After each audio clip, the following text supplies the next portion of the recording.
Hello everyone, আমি সুস্মিতা চলে এলাম নতুন একটা ভিডিও নিয়ে। দেখো সকাল সকাল ঘুম থেকে উঠে দেখি বেশ ঝলমলিয়ে রোদ উঠেছে। তারপর তো এদিকে কি আবার আমার রোজকার কাজ আর কি, বিছানা তোলা শুরু করে দিলাম। জানো তো বিছানাটা একটু তাড়াতাড়ি তুলে নিচ্ছিলাম, কারণ হাজব্যান্ড খেয়ে আবার ডিউটি চলে যাবে। আর তারপর আমার যা বাকি কাজ থাকে করি আর কি। তো এই ঘর মুছছি, দেখো তার তার মাঝে না আমার হাজব্যান্ড খেয়ে চলেও গেছে ডিউটিতে। আর তারপর আমি কিন্তু ঘরটা ঝাড়ু দিয়ে নিয়েছিলাম, সেটা দেখাতে পারিনি তোমাদেরকে। আর তারপর কিন্তু ঘর মোছা শেষ করে আমি চলে গেছিলাম চানে। চান থেকে আসার পর আমি কিন্তু ভাতও করে নিয়েছিলাম।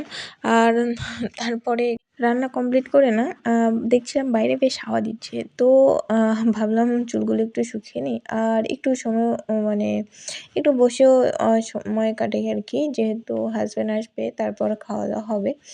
তো বলতে গেলে হাজবেন্ডের জন্য অপেক্ষা করছিলাম আর কি। তারপর তো ও এসে তারপরে আমরা দুজনে খেয়েও নিয়েছিলাম, আবারও ডিউটি চলে গেছে। তারপরে কি জানো, হঠাৎ করে দেখছি ওয়েদারটা একটু খারাপ করেছে, মানে একটু না ভালোই খারাপ করেছিল, জানি না ফোনে কতটা বোঝা যাচ্ছে। আর হাওয়া দিচ্ছিল যেন প্রচুর। আর আমি যেহেতু বাড়িতে একা, একটু ভয় ভয় লাগে আমার। জানি ভয় নেই, তবুও ভয় ভয় লাগে। তো তারপরে আকাশটা ঠিক হওয়ার পর একটু আচার খাচ্ছিলাম। এটা হচ্ছে আমার মায়ের হাতের আচার। তো ভিডিওটা এই পর্যন্ত। বাই সবাইকে।